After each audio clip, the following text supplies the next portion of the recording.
Yesu ashimwe cyane. Munyemere dusenge dutangira. Data, nongeye kugushima, wowe uri Imana ibera hose, hafi na hose icyarimwe. Ndagushimiye ko uri kumwe natwe hano aho turi gufatira aya majwi tuyasakaza ku mirongo, kuri free conference ndetse no kuri kamera, abadukurikira kuri YouTube. Ndasenze ngo buri muntu wese aho ari hose, Mwami wanjye unyemerere umugendere mu buryo bwihariye kandi bukomeye. Unyemere ukora imirimo yawe mu izina rya Yesu, abarwayi bakize, abarusha baruhure.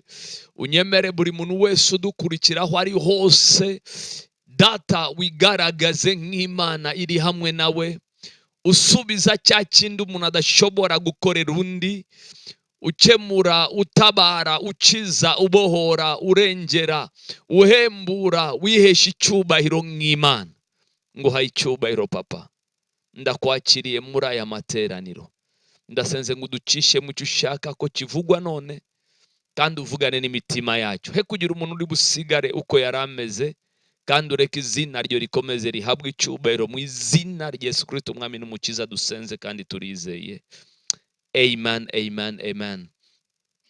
Tunezerewe Imana uyu munsi kubw'aya materaniro yacu.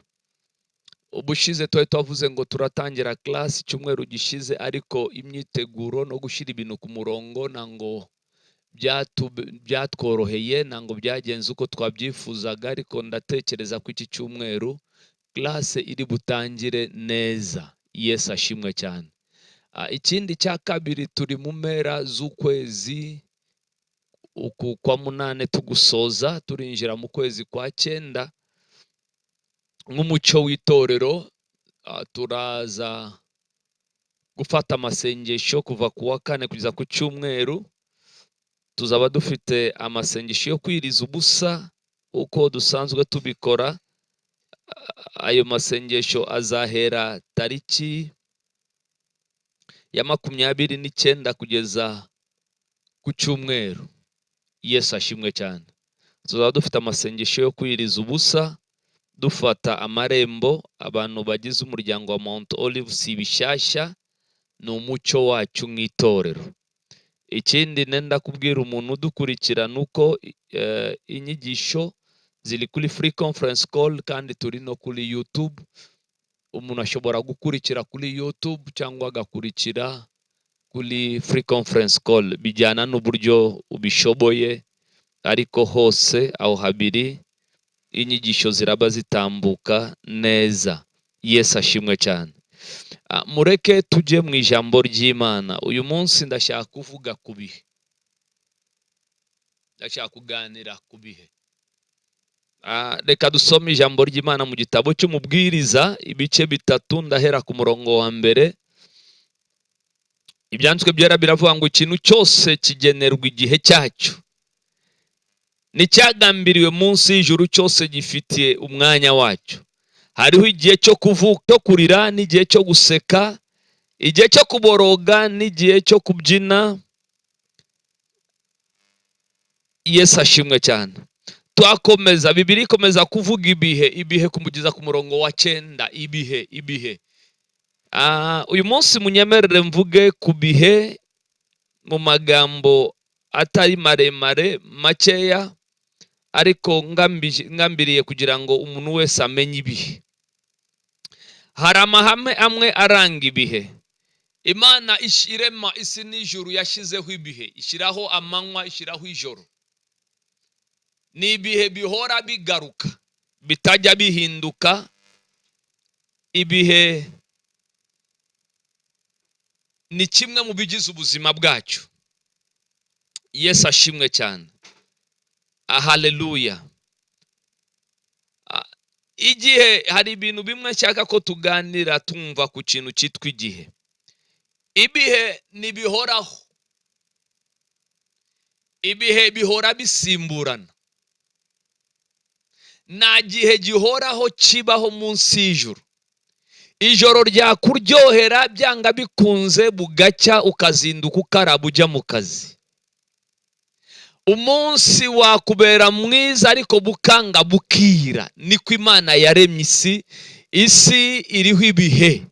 Yesu ashimwe.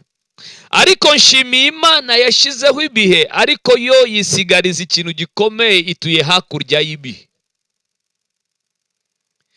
Ibihe byiza wabucamo nshuti, ndashaka kukwibutsa ngo ibihe byiza ntibihora byitwa byiza.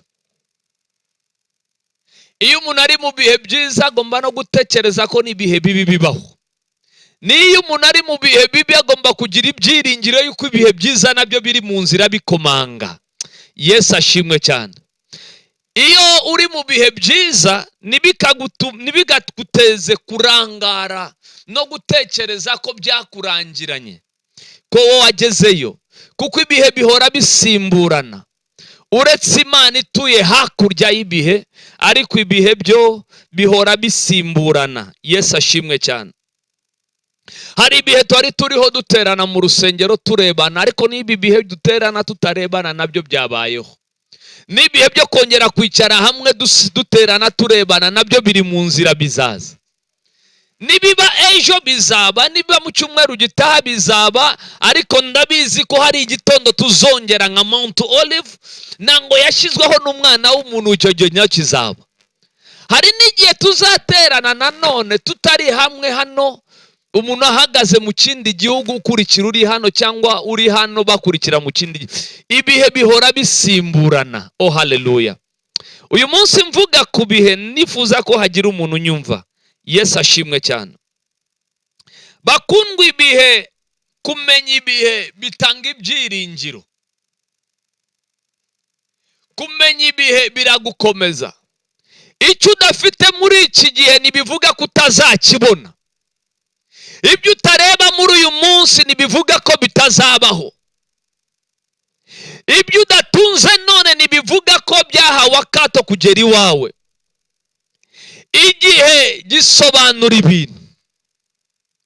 Igihe nta muntu wagihagarika iyo cyaje. Waba ufite intwaro zikomeye ntuhagarika igihe cyiza cyaje. Waba ufite intwaro zikomeye ntiwahagarika n'ibihe bikomeye iyo byaje. Kuko Imana igenga ibihe, iri hakurya y'ibihe, niyo itegeka ibihe kandi niyo inyuranye ibihe. Ifite kontrole ku bihe. Yesu nashimwe. Haleluya. Haleluya. Ndavuga ibihe. Abantu batazi amahame y'ibihe barirara, abandi bariheba. Hari abirara kubera kunyurwa n'ibihe bakadamarara, bakumva ko bitazahinduka, bitazakuka. Ariko umunyabwenge iyo ari mu bihe byiza arota ko n'ibihe bibi biri imbere iyo bitarakomanga bategereje ko bizakomanga. Kandi guhinduka kw'ibihe ntibihindura Imana, kuko ituye hakurya y'ibihe. Njya nibuka igihe kimwe Yosefu agera kwa Farawo. Farawo amurotorera inzozi ya rose. Arambwira ngo nagiye kubona mbona inka 7 zibyibushye cyane, zisa neza cyane. Ngo mukanya mbona inka zitera umwaku, zihorose cyane.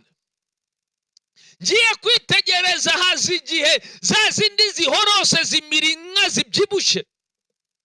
Mukanya ngiye kubona mbona izibyibushye zibuze n'izahorose, zimaze kumira izibyibushye zikomeza guhorota. Arongera agira inzozi abona amasaka 7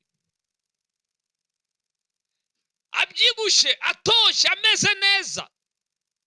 Mukanya haboneka amasaka 7 nayo ananutse cyane, amira y'amasaka y'umwaka, amira yandi yarabyibushye. Umutima wa Farawo urakuka, abwira Yosefu ndashaka wasobanurira ibi. Yosefu aramubwira ati hari imyaka 7 izaba mu burumbuke bukomeye, ariko Farawo ntuzirare ko hazaba iyindi y'inzara 7 izaza, izabibagiza 7 y'uburumbuke. Nimuzibuke ko mwigeze munasarura ngo mweze. Bakundwa, iyi si dutuyemo ibihe byiza bitwibutsa yuko n'ibihe bibi biza, n'ibihe bibi bitubwira ko n'ibihe byiza biri mu nzira bikomanga. Haleluya. Ibi bihucamo bisa nkaho bikuremereye, ibi bihucamo bisa nkaho biteye ubwoba, ibi bihucamo bisa nkaho biguteye agahinda. Mukundwa unkurikirana, reka nkubwire aya magambo, hari n'ibindi bihe bije. Mwanditsi w'igitabo cy'umubwiri cya Daniel yavuze ngo n'Imana inyuranye ibihe, niyo yimika, niyo inahangura, n'Imana itegeka ibihe. Oh haleluya. Iyo uri umurokore ufite sheke y'ijuru yaho wahawe na data, ibihe bibi byaje nangukuka umutima. Reka mvuge, iyo uri umwana w'Imana wavutse ubwa kabiri, hakaba hari ijambo ryiza data yavuze ku buzima bwawe, hakaba hari isezerano rikuriho. Mount Olive ifite sheke yanditswe, yasinywe n'uwo kwizerwa. Nubwo bitamera neza none wasinye n'uwo kwizerwa. Reka mvuga aya magambo, umuntu ashobora kuba afite sheke isinyeho miliyari imwe, ariko wasinye akavuga ngo ubu turi mu kwezi kwa munani, sheke uzayiretera mu kwezi kwa 9 tariki 15. Uyu munsi mu bifatika ntacyo ufite, mu bifatika nta faranga ufite, ushobora no kuburara kubera ko itariki basinye uzajya gukuriraho amafaranga kuri banki itaragera. Icyo nacyo ni igihe. Hari umuntu uguha sheke akayisinya ku itariki yagera igahurirana na konje. Kuba itariki yahuriranye na konje ntibivuga ko nta mafaranga ufite, kuko igitanga garanti ya sheke ni iki. Ariko ndavugana n'umuntu nkurikira, garanti ya sheke iturukana n'uwayitanze, uwayisinyeho, uwanditse. Oh no. Uwadusinyiye sheke n'uwo kwizerwa yitwa Yesu w'i Nazareti. Lakatabayandele mbroto masende. Yarasinye ngo ugomba kuba muzima, yarasinye ngo nangu uzahera mu bukene, yarasinye nangu uzahora ushobewe, yarasinye uzasohoka ugaragare, yarasinye nawe wagufata ngo gukomeze, yarasinye ikibazo ni igihe gusa. Iyo igihe kitaragera mukundwa, bisa nkaho wasinye abeshya, ariko nenda kubwira muri iki gitondo, uwadusinyiye sheke n'uwo kwizerwa. Ariko hari igitondo, hari umunsi, hari igihe iyi sheke izagaragara, izagera muri banki ibintu bikemera. Nenda kubwira umuntu unkurikira, haracyari ibyiringiro ku bagendana sheke y'ijuru, ku bagendana ijambo ry'uyu mwami mu mitima yabo. Hari umunsi w'ibirori, hari umunsi w'ubutsinzi, hari umunsi w'umunezero, kuko sheke wayisinye n'uwo kwizerwa. Haleluya. Ndabyibuka yavuganye nanjye, niyambwiye kubwiririza mu cyumba no mu nzu ngukomeze. Yarambwiye n'amahanga azanyumva, n'ibihugu bizakingura imiryango, n'iki gihugu kizumvira, kubera ko hari sheke itavuye ku muntu. Haleluya torero. Lembra zota mayanda. Ibi mvuga niringe, nango niringiye ubwenge, nango niringiye wambwiye ijambo, niringiye umwe utuye hakurya y'ibihe, wicaye ku ntebe y'iburyo bwa data, uwatangije umurimo n'uwo kwizerwa, uwasinye sheke n'uwo kwizerwa. Icyo nzi ni kimwe, nuko hari igitondo cyo gutanga sheke. Ndashaka kuvuga ku bihe. Ntihakagire ikigukura umutima. Ibihe byitwa ibihe birahindagurika, burira bugacya, bitangira byito ku wa mbere, tugasoza ku wa gatandatu, bikongera bigatangira ku wa mbere. Nta munsi mushya wari wabaho, nta n'igishya kiri munsi y'ijuru. Ibiriho byabayeho kandi byagiye bisimburana uko. nenda kubwira umuntu nkurikira uri hano, igihe cyawe iyo cyageze, nta munyembaraga ujya ugihagarara imbere, nta mbaraga z'ubugumba bujya buhagarara igihe cyo kubyara kwa Sara iyo kwageze, nta rupfu rugira amaboko igihe cyo kuzuka kwa Lazaro cyageze. Igihe cyo kuva mu mva kigeze, nubwo haba hari urutare ruremereye rutanga inzira. No. Ariko ndavugana n'umuntu muri iki gihe, iba hari umuntu mbwira yakavuze amen, iba hari umuntu wakira aya magambo mvuga yakavuze amen. Kubera ko igihe kirisobanura kurusha uko abantu basobanura, igihe kivuga neza kurusha abazi kuvuga neza, igihe kirema ibirori nta muntu wanditse nta mafaranga yavuye mu mufuka.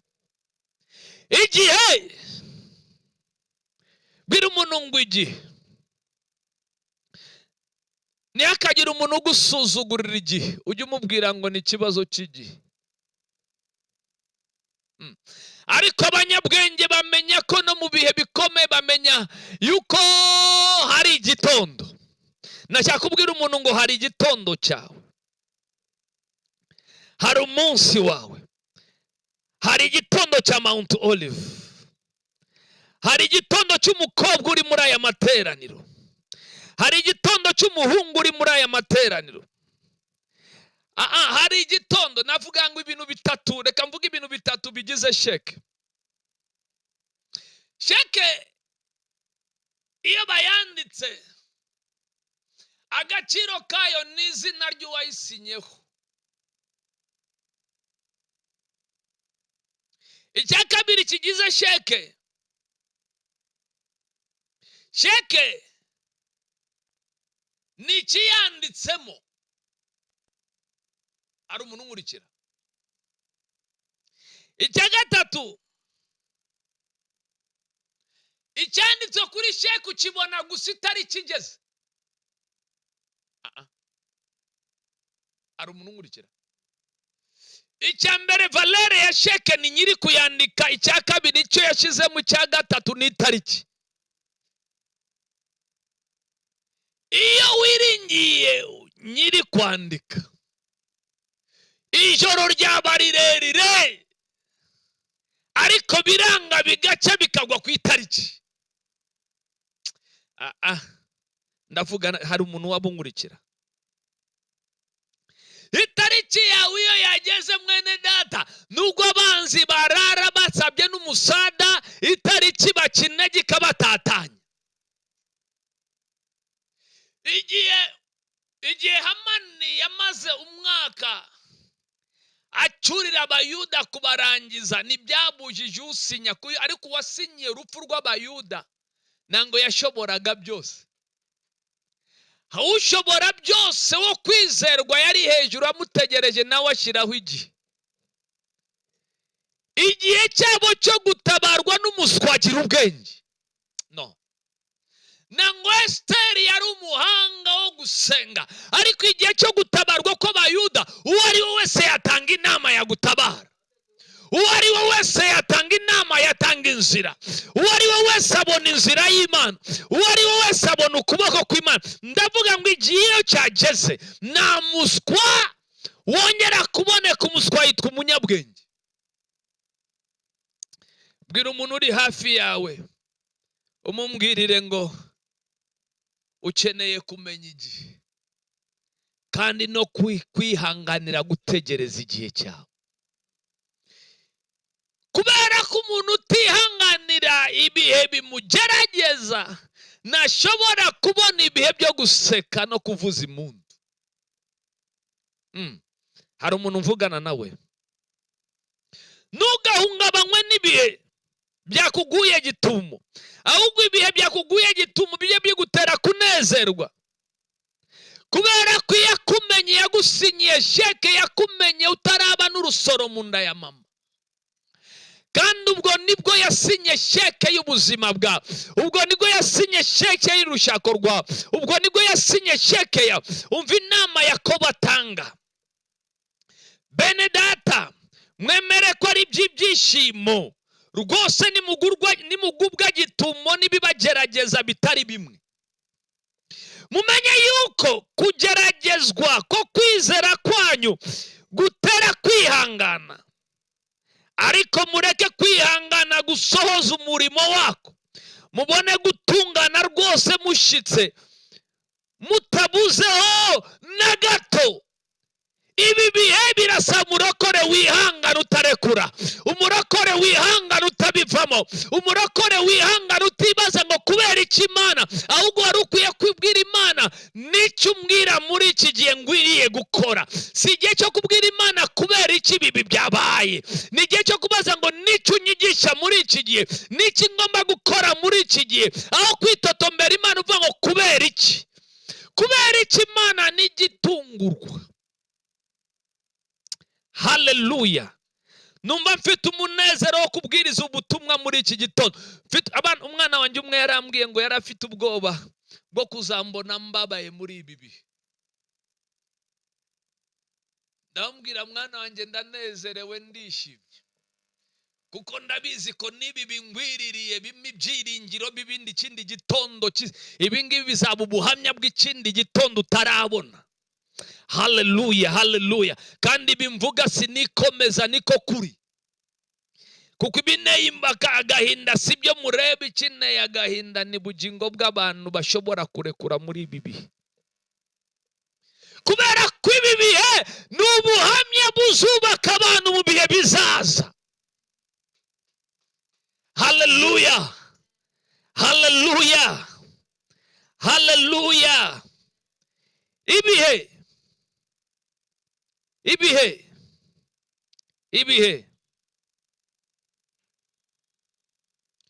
umwanditsi w'igitabo cy'Imigani 24:10 aravuga ngo mwana wanjye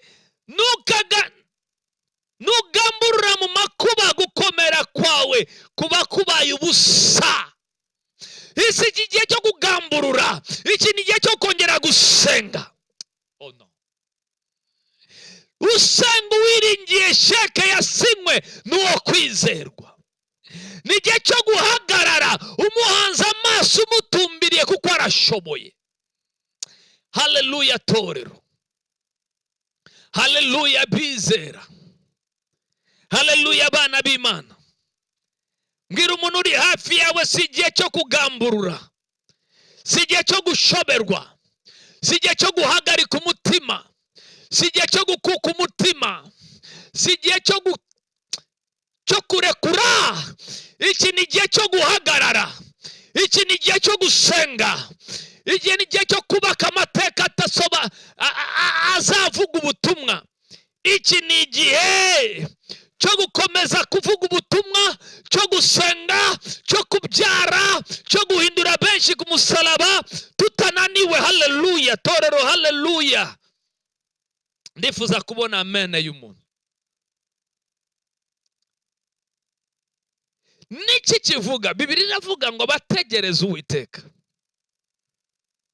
Ni bande banesha muri ibi bihe, ibihe bisa nabi, ibihe bisa nkaho bikakaye? Ni bande babivanamo ubuhamya? Ni ba bandi biyemeje gutegereza wa wundi wasinye sheke. Oh no. Bibiliya ivuga muri Yesaya 41, ariko bategereza Uwiteka bazasubizwamo. Lambra zota mayanda, legede brede bayanda. Nutagamburura uraza gusubizwamo inejesha, nutarekura ujya kwambara imbaraga. Ariko bategereza Uwiteka bazasubizwamo inejesha, bazatumbagira mu kirere, bagurukisha amababa nk'ibisiga, baziruka bekunanirwa, bazagenda begucogora. Ni bande babasha gutumbagira nk'ibisiga? Ni bande bagenda batananiwe? Ni bande basubizwamo bumvamo imbaraga z'Imana zinjira mu magufwa yabo? Ni bande bakira amavuta mashya muri mu bande? Bene mwene data, wowe unkurikira muri aka kanya, waba uri mu bande, uri mu bashobewe, mu barekura, mu bahagaze, nondareba amen. waba uri mu bande. Hari abantu bitwa abantu bagamburura bananirwa, bivuga ngo abasore b'imigenda bazananirwa, ndetse abasore bazananirwa rwose, ariko bategereje Uwiteka, ariko bategereza Uwiteka ni bande. Abategereza Uwiteka basubizwamo, bongera kugwa recharge, bongera gucagingwa, bateri zabo zakira imbaraga, imitima yabo yakira amavuta, uruhanga rwabo rutembamo amavuta y'umwuka wera. Haleluya. Abo ngabo basubizwamo intege mu bihe bimeze nk'ibi, baragenda bagasengera abarwayi bagakira, baragenda bagahumuriza imitima yananiwe, bagira amagambo yubaka, bagira amagambo ndabona kuri YouTube abantu bahanura bavuga ngo bari babizi Imana yababwiye ko ari igihe cyo guhanwa kw'itoro. Nangwa itoro rya Kristo riri mu gihe cyo guhanwa, ni igihe Imana gutunganya itorero. Hari ibyo yemera hari ibyo yemera ngo ikomeza abakwiriye gukomera. Haleluya. Hari ibyo yemera kugira ngo itandukanye ikigare n'abantu nyabo, n'abana nyabo. Ibi Imana irabyemera kugira ngo ishyireho akayunguruzo irebe. Haleluya. Gutegereza bivuga iki? Bivuga kujya mu busabane ukabugumamo n'Imana yawe, nugukomeza gusabana na wa wundi wizera, wiringiye yuko ibyo yavuze azabisohoza. Nugukora mu buryo ukomeza kubaho mu kubaho kw'Imana. Gatatu, nukwiyemeza kumvira Imana utabitewe nuko abantu babireba, kwiyemeza kuyumvira. Vuga kwiyemeza kuyumvira bidatewe n'ibihe uri gucamo. Wakumvira Imana mu mwijima nk'uko bayumvira mu mucyo. Hari umuntu numvuga, hari umuntu abavugana nabo nawe, bisaba kugira umutekano udatewe nuko umufuka uhagaze, nuko ibihe bikwemeye, ahubwo utewe na wa wundi wiringira wo kwizerwa wasinye sheke. Gutekanishwa nuko umufite, gutekanishwa nuko ari mu ruhande rwawe. Njya nibuka Ezekiya yavuze ijambo, aravuga ngo mu ruhande rwabo ari kumwe n'amaboko y'umubiri, ariko mu ruhande rwacu turi kumwe n'Uwiteka Imana yacu, kandi niyo irwana intambara zacu. Ndacyakubwira umurokore unkurikira, gira amahoro kandi utekane, ifite kontrole y'ibi bihe. Ibirimo ibifite mu ijambo lambra zota mayanda. Haleluya. Oh haleluya. Imana iracyafite ijambo muri ibi bihe. Sinumva amagambo y'abantu, niringiye ijambo ry'uwo kwizerwa. Iri jambo rirakomeye ry'uyu mwami. Aratubwira ngo nakumenye utaraba urusoro mu nda, ndetse nakuremeye impamvu zihariye zidasa n'izabo. Ntihakagira umuntu ugusanisha n'abandi. Jewe Jefu niwansanisha n'abandi, nzi impamvu yo kubaho kwanjye. Nangwa isa n'uri mu isoko.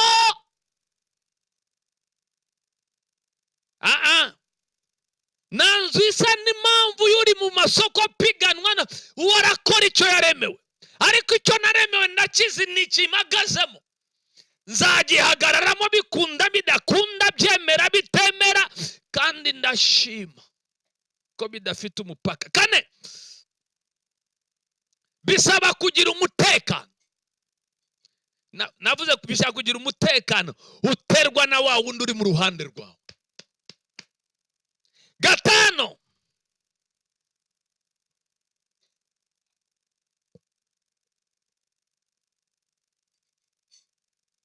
ntacyo wakora Imana itabirimo.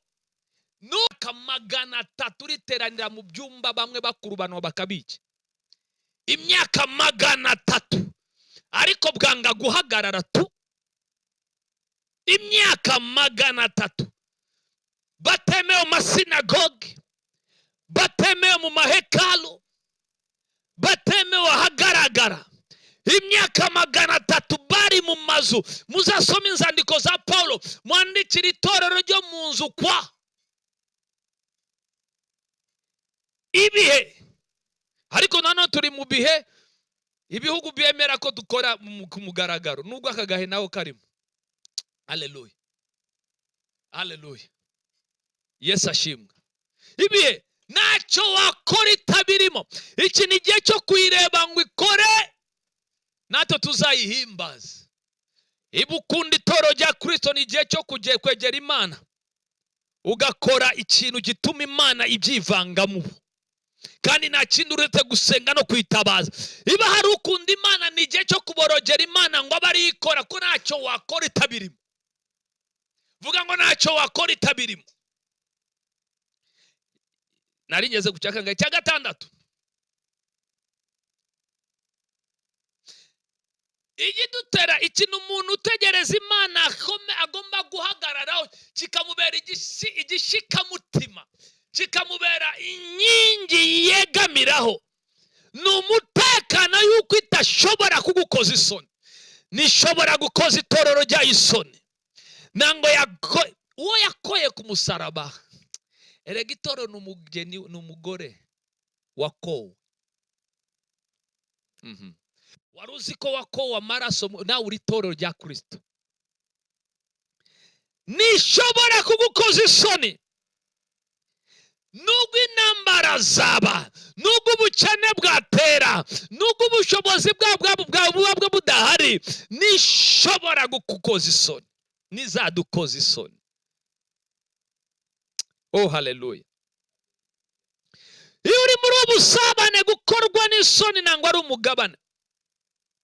Ni kugwanira intambara zawe, kandi ni gusanganisha intsinzi. Haleluya, haleluya. Icya 7, iyo yemeye uhaguruka mu izina ryayo ritajya rikumirwa. Ibyo mu ijuru n'ibyo mu isi n'ikuzimu birabipfukamira. Ariko ibimvuga bibanzirizwa no gutegereza. Gutegereza bihagaze muri ibintu 7 mvuze. Hari umuntu nkurikira, ugomba kuba mbusabana, kwiyemeza kumvira. Yesu ashimwe cyane. Kwibera mu kubaho kwayo, kwiyemeza kumvira ijwi ryayo, bisaba kugira umutekano wubakiye kuri wa wundi wo kwizerwa. Ukazirikana yuko idateze kuzagukoza isoni, kandi ugategereza igihe guhagurutse mu izina rya Yesu, ibisigaye inyuma birapfukama. Haleluya, haleluya, haleluya. Icyo nezera cy'Imana nango ijya yemera ko duterwa n'ibitugerageza biturenza amaboko, biturenza imbaraga. Oya, niko Paulo yanditse Bakorino ba mbere 10:13. Nabwo Imana ijya yemera ko tugeragezwa n'ibiturenza imbaraga. Iyo ibyo yemeye irekura ubuntu buduhagarika bukadukomeza muri byo. Kandi ikindi tuzirikana, nuko izina ryo munara ukomeye. Izina ry'Uwiteka ni umunara ukomeye, mukiranutsi ahungiramo agakomera. Mu bihe nk'ibi duhungira mu izina ry'uyu mwami. Lambra zotaya. Umukiranutsi awujyamo agakomera. Mukundwa, ibihe waba ucamo sinzi uko byitwa, ntacyo wakora Imana itaratangira gukora. Ni byiza kwiga kwitegereza ngo ikore. Haleluya. Kwiga kwitegereza ngo ikore. Ariko muri ibi bitarakora, ni byiza guhungira muri iri zina rikomeye. Izina ry'Uwiteka biravuga ngo n'umunara ukomeye, abakiranutsi bahungiramo bagakomera, nk'uko numva nkomeye muri iki gitondo. Haleluya, haleluya. Nashaka kubwira naragera kure. Rekera kubaza ngo Imana kubera iki, ahubwo baza Imana impamvu yemera ibyo bintu bibaho. Iyo wamenye impamvu Imana ibyemera, urahagarara ugakomera, ugashora imizi, ugatinyuka, ugashyira amanga, ukanezeza Imana mu bidashoboka. Haleluya. Nashaka kwihuta mvuge, hari umuntu umwe nzi mu byanditswe byera witwa Yosefu. Igihe kibi cyaramuhobe. Ndakuvuga ngo hari ikintu nasimbutse kukubwira, igihe cyose kiza gihetse ibyacyo. Hari umuntu ubizi kunyuma?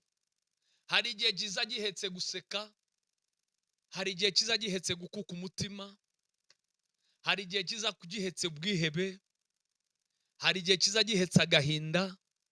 Ariko kubategereza Imana, izina ry'Uwiteka ribabera umunara ukomeye umukiranutsi ahungiramo agakomera.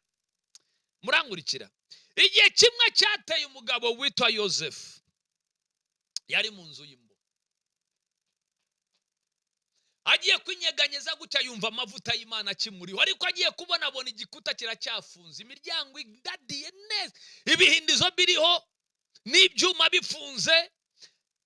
Amajwi amubwira ngo ari kuzava hano, nta mwene wanyu uzahuri, ndetse bene wanyu barakugurishije, nta mutabazi ufite. Igitondo kimwe abyuka gutya yumva amavuta y'Imana ari amuriho. Abagabo babiri baraza barose inzozi, amavuta n'umwuka wera yari amuriho asobanura inzozi. Arangiye gusobanura inzozi, aravuga mu gice cya 40 cy'igitabo cy'Itangiriro, arababwira ngo amaze gusobanura umuntu wagomba gutabarwa, aramubwira ngo maze uzanyibuke nugera nubona ibyiza, uzangirire neza. Ndakwinginze uzamvugire kuri Farawo ankuze muri iyi nzu.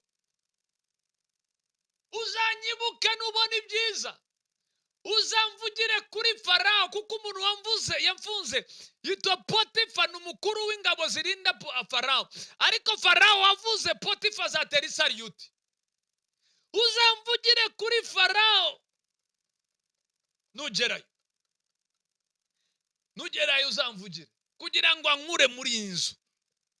Umugabo nawe igihe kigeze arasubira kwa Farawo, atangira kubona ibyiza mu nzu ya Farawo.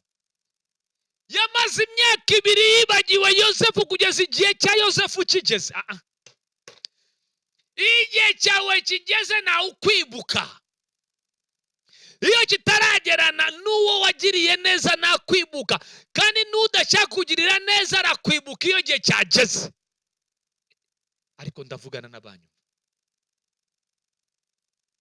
ndavugana n'umuntu unyumva. Uyu mugabo ntiyigeze yibuka Yosefu wamugiriye neza amusobanurira inzozi, nubwo Yosefu yabimusabye. Ariko igihe cy'Imana cyageze. Bwira umuntu ngo igihe cy'Imana cyageze. N'uwakwibagiwe akwibuka atabishaka kukwibuka, akwibuka cyakwitabara, akwibuka cyakwikira inkoro. Nango mwanyumvishije. Bigenda gute? Yaragiye yibagirwa Yosefu, aramwibagirwa, yibagirwa n'amagambo n'ubusabe n'ibyo basezeranye, arabyibagirwa bitaho. Bajya babitaho, bajya babisigaho mwasezeraniye, babisigaho. Yosefu ategereza uwabonye ibyiza ko azamwibuka. Wapi? Ukwezi kwa mbere wapi? Ukwa kabiri wapi? Ntiyigeze anamusura, nta n'ubutumwa yamwohereje, nta n'isukari yohereje muri gereza. No kuwa gatanu nango yageze kuri gereza ngo asure Yosefu. Nango anyumvishe. Nta n'uwagusura igihe kitaragera. Na ugira neza igihe cy'Imana kitaragera. Ukwezi kwa gatatu, kwa kane, kwa gatanu, umwaka pa, atangira uwa kabiri, kwa mbere, kwa kabiri, imyaka 2 irarangira. Vuga ngo imyaka 2 yararangiye. 2 yuzuye ifunze neza. Mbaza ngo yamwibutse gute? Nango yamwibutse abishaka, nango yamwibutse kubera urukundo, ntabwo yamwibutse kubera imbabazi z'aho yamusize. hari abantu batazakwibuka kubera imbabazi nubwo watera agahinda iyo igihe kitaragera, ariko ndashima inyuranye ibi. Ariko ndabwiriza abantu banyumva, ntabwo yamwibutse ko yagiriye Yosefu imbabazi. Aya magambo yanjemo mbere saa y'uyu munsi nuko nari mfite ibindi nateguye kubwiriza, ariko ngarukaho. Abaho ararya, aranywa, arabyibuha, amaso ava imutwe, agubwa neza, aribagirwa. Umuntu burya muri kamere ya muntu habamo kwibagirwa, kandi abantu bajya bibuka inabi bagiriwe gusa, na muntu ujya wibuka ineza yagiriwe. Ubu ngubu hari abanshinja inabi kurusha ineza twigeze kugira. Niko isi imeze, babona amakosa ukoze, ariko nta muntu ujya uevaluate ibyiza wakoze. Bashobora kubona ibyo udafite, ntabwo bajya babona ibyo ufite. Ariko abantu disi burushinjwe ibyo utashoboye, ibyo utarakora, ariko nta muntu ujya usubira inyuma ngo arebe ibyo washoboye n'ibyo wakoze n'umumaro ufite. Na Yosefu ibyiza bye n'umumaro yarafite babitaye muri gereza. Niko abantu bameze, niko bameze n'ukuri. Ariko igitondo kimwe njya nkunda Imana. Imana inyuranye ibihe gutya, habaho aksida mu buriri bwa Farawo. Asitara ku nzozi, umugabo akuka umutima, abyuka akanaguzwa, avugishwa. Ninde wasobanura ibi? Ku mutima wanjye wahungabanye, ko nakutse umutima, ninde wambwira ibi ngibi? Noneho bagiye kumuserva, azanye icyo kunywa uko byari bisanzwe, ambwira agitera umugeri. Vimbere na arose nabuze unsobanurira, agiteteye igikombe yazanyemo icyo kunywa umugeri, umuhereza wa vino aravuga ngo sakazi kanjye ngiye gusubira amabuso. Ambwira ngo databuje se niki cyabaye? Ambwira ngo narose inzozi, kandi nabuze uzinsobanura, kugira ngo yitabare kandi atabare intebe ye n'akazi ke. Umva uko yavuze, avuga ngo mwami nibutse bamaze gutera umugeri igikombe yazanyemo ji. Oh no, ndasenga ndi imbere y'Imana, hagira icyo Imana ikora, igira ibyihungabanya n'abari batekanye babona umugeri ku byo bafashe mu ntoki. Ndavuze Farawo ateye umugeri igikombe bamuzaniyemo icyo kunywa, haba ngo urazanira iki? Nahungabanye, nafite umuntu usobanurira inzozi. Aravuga ngo mwami tuzandeka nkubwire, hari umugabo cyagiye udufunga, hari umugabo, uwo mugabo uramubona, uwo mugabo twari twarose inzozi arazisobanura, kandi ibyo yavuze bidusohora. Ndabizi ko yasobanura n'inzozi zawe mwami nyagasani, mbabarira nkubaze unkurikira. Urabona hari urukundo uyu mugabo yabikoranye, cyangwa yarirengeraga, cyangwa yayikiriye bayita gute? Yaciye inkoro, yikinyiye inkoro, yacyakwitabara, ndi kumwe n'umudamu wanjye azi ikinyarwanda cya ntunzi ntango wanjye. Haleluya, haleluya, Yesu ashimwe. Yikinyiye inkoro, ntabwo yakundaga Yosefu. Igihe cyawe cyageze, hari abantu bitabarisha izina ryawe kugira ngo utabare. Ntabwo wanyumvise. Igihe cyawe cyageze, na Inosa aramfashe, yikinyiye inkoro. Haleluya, Imana iguhe umugisha Inosa. Mfite abamfasha kuvuga ubutumwa hano. Haleluya. Hari abantu bazikinyira inkoro ariko bagufungurira gereza, bakuvugeho neza, bazi ko bitabaye ariko bagutabaye, ibyo banze gukora babikoze. Ariko ntabwo wanyuma. Hari abantu bakwibagiwe, bazakwibukishwa no kwitabara, ntabwo babikoze. Ntabwo yabikoze akunda Yosefu, yabikoze kubera ko igihe cya Yosefu cyari cyaje kiteza aksida mu buriri bwa Farawo. no no, aya magambo sinzi bahari umuntu mbwiriza uri kunyumva. Nenda kubwira umuntu nkurikira muri aka kanya, hari aksida zije gukorwa mu marira amwe namwe. Hari za aksida bamwe barazikora mu ntebe bicaye, abandi barazikora mu mariri, abandi barazikora mu modoka, ariko gutabarwa kwe courage. Ndavuga ngo courage, ndavuga ngo courage. Hallelujah. Atari urukundo rwa Farawo yakunze Yosefu watarazi, atari urukundo rw'umuhereza wa vino wagiriwe neza na Yosefu wamugiriye imbabazi, ariko bitewe n'igihe cy'Imana kiraje.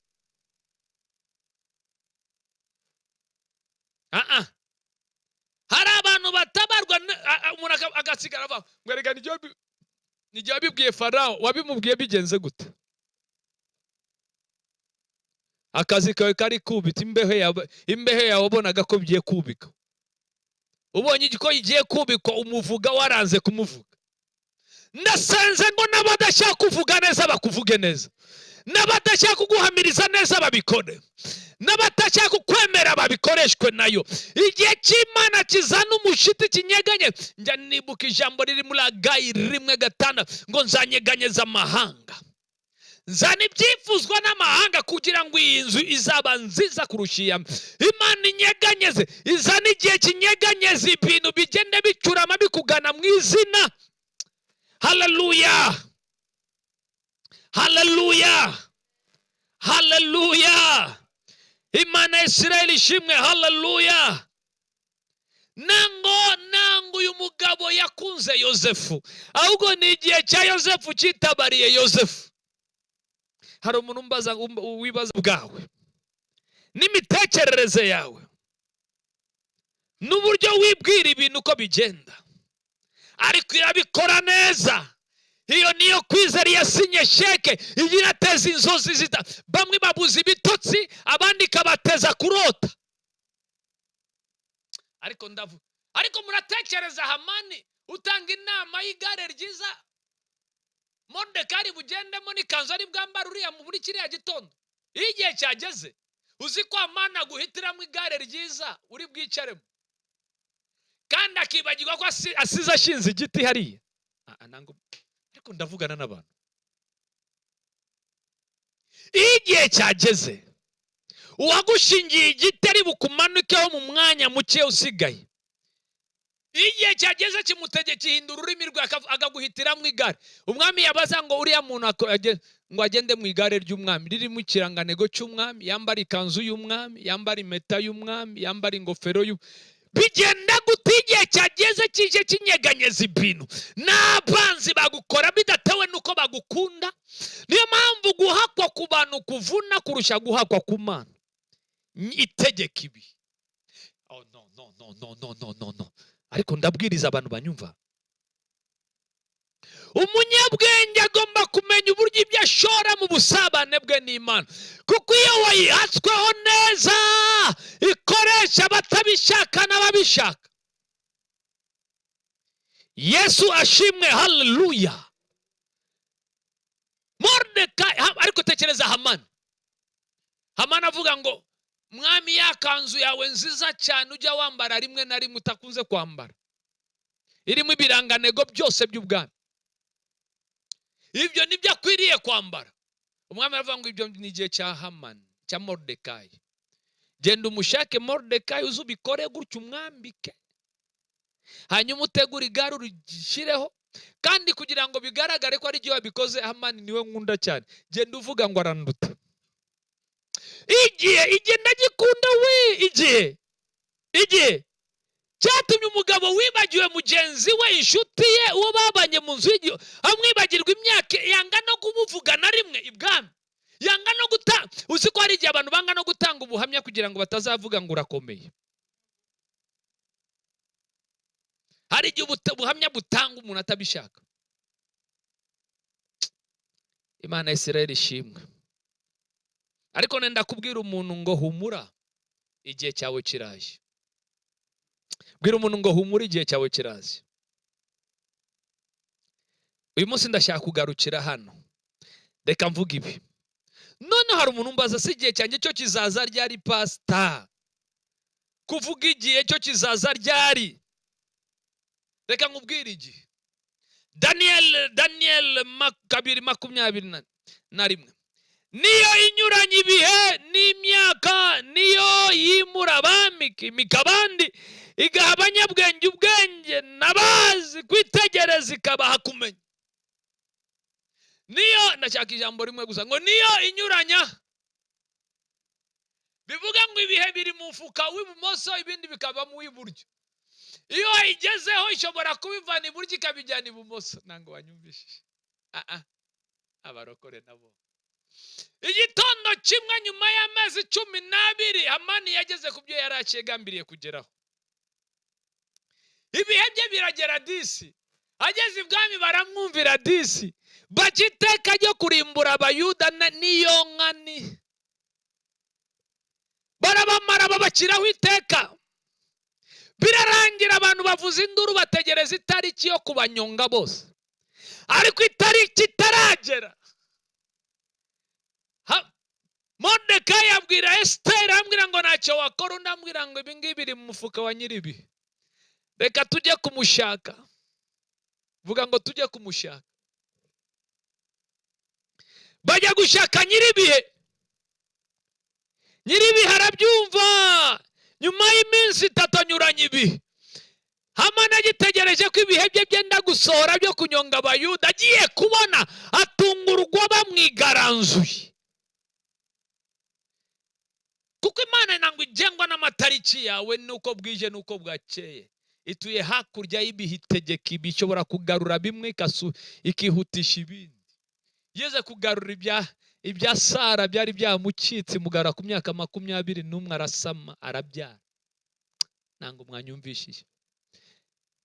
Igina byihutisha. Nabonye Farao, pardon. Nabonye umugabo witwa umwami witwa Herode imwihutishiriza ibihe abora atarapfa, agushinyo atarapfa. Igiye bikora kuri Sara yarabikuruye gutya ibigarura kuri 20. Bigeze kuri Herode irabyirukankana ibigeza munyo atarahera umwuka. Imana igenga ibihe bantu b'Imana. Imana mbwirira muntu ngo Imana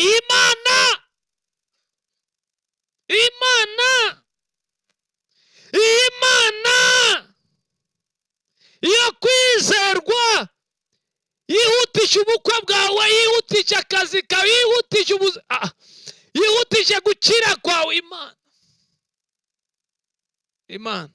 Imana ikwibuke, Imana ikugirire neza. Ndagana ku musozo. Imana ikwibuke. Ibihe byawe byasohoye inshuti yanjye. Ni gute wabisohoza vuba? Ni ku mavi. Ukigana Mordekai, ukigana Esther n'Abayuda babikoreye ku mavi, mvune kuva ku mavi. Ndumva ngiye kongera ibihe by'amavi. Nangwa ari ikibazo ongera ibihe by'amavi, ibihe biremera. Nzavuga ubutaha ku bihe. Tugiye mu minsi 3 y'amasengesho, uzambabarira yasenge neza. Ndatangaye abantu batangiye kunshiraho ku murongo. Reka ngire mave nanjye. Reka ngire ngarukira. Nenda kuvuga ibihe bitegekwa n'ijuru. Kandi bifitwe n'Imana. Kandi abayizera bajya bahindura ibihe mu buryo bwo gusenga. Eliya yarabihinduye, yazanye ibihe by'amapfa, arongera azana ibihe by'imvura. Akorana niyo yo kwizerwa iri mu ijuru. Nawe wafatanya nayo tugahindura ibihe, tukarema ibihe. Reka dusenga Imana. Ariko ni bande bakora ibi ngibi? Bivuga ngo amasengesho y'umunyabyaha ni ikizira. Biragusaba kuba imbere yayo ukiranutse, utinya Imana, ukunda Imana, wubaha Imana, ushaka Imana, usabana n'Imana, nayo igakora ibyayo. Haleluya, haleluya, haleluya. Kuva kuri 20 ku tariki 28 kujya kuri 31 kujya tariki ya mbere tuzaba turi mu masengesho ya Mordecai na Esther. Vuga ngo tuzaba turi mu masengesho ya Mordecai na Esther. Vuga ngo tuzaba turi mu masengesho ya Mordecai na Esther. Kuva kuwa 4 kugeza ku cyumweru tuzaba turi mu masengesho ya Mordecai na Esther. Reka nsenga Imana dusoze. Mana ya Abraham, ndagushima kubwa buri muntu wese wankurikiraga. Ndahumuriza imitima ihagaze, ndakwereka bene data bamaze igihe bababaye. Mana wamaye amagambo y'ihumure mbabwira ngo hari n'igihe cyo guseka, hari n'igihe cyo gutabarwa, hari n'igihe cyo kubaka. N'abananiwe kubaka igihe cyabo cyo kubaka kiraje. N'abananiwe gukora ubukwe igihe cyabo cyo gukora ubukwe kiraje. N'ababuze akazi igihe cyabo cyo gukingura imiryango y'akazi kiraje. Kuko uri Imana igihindura ibihe, uri Imana ituye hakurya y'ibihe, nta kijya kikunanira. Mu izina rya Yesu ndasenze ngusuke ihumure n'umwuka wo gutegereza no gushaka wowe. Turi imbere yawe tukwiringiye, tuguhanze amaso, tuzirikana yuko icyo utakoze nta muntu wakibasha. Twiringira kuboko gushobora guteza accident buriri bwa Farao tugatabarwa. Kristo mwana w'Imana, inigiye tuguhamagara ngo ugire icyo ukora. Wabwiye mugaragu wa Yeremiya ngo niwe ufite icyo wakora ukakiremukana gikome. Mana gira icyo ukora kubw'itorero, gira icyo ukora kubw'abera bagukurikiye, gira icyo ukora kubw'abana bawe, kandi utabara abakwiringiye bagushaka. Ureke kugirirwa neza n'imbabazi bibaye na bene data. Nsengeye abarwayi ngo bakize, imboho zibohora abarusha baruhure, kugirirwa neza n'imbabazi bigendana na buri muntu. Turi muri uyu mwuka wo gutegereza, kuko aravuze ngo abagutegereza nibusubizamwo intege, nibo hagutumbagira nk'ibizu, nibo bagenda nibananirwe bakirukanka nibacogore. Ndasenze ngo unkurikira wese ye kuboneka ucogora, basubizemo imbaraga, bahembuza umwuka wawe, batumbagize mu kirere nk'ibisiga, baha amaso y'ibisiga, baha imbaraga z'igisiga, baha ubuzima bw'ibisiga, bahe kwiyubura amasengesho, bahe kwambara amavuta mashya, kandi barinde gucogora no kunanirwa, bahe kwirukanka mu masezerano muri destiny. Izina ryo rihabwa icyubahiro natuye umugisha mu izina ry'ukome kandi rutayandi ry'umwami n'umukiza Yesu nsenze nizeye. Amen. Amashi ku mwami wacu, kandi aho ngaho ku murongo na amen zitubutse ku mwami. Haleluya. Bikubera uko wizeye mu izina rya Yesu. Haleluya. Yesu abamera umugisha bakundwa, mugire icyumweru cyiza, mugire ibihe byiza mu izina rya Yesu umwami wacu. Kuwa kandi dutangiye amasengesho, klasi za tuzayikora ryari na ryari, kuwa mbere, kuwa kabiri no kuwa gatatu nkuko byari bisanzwe, kuva saa 1:15. Ubwo ngo kuryoherwa n'ijambo bizajya biduha iherezo. Yesu abaha umugisha. Ndabona igitondo cy'umuntu kije kiguhobera. Humura ufite igitondo cyawe cyiza mu izina rya Yesu. Amen.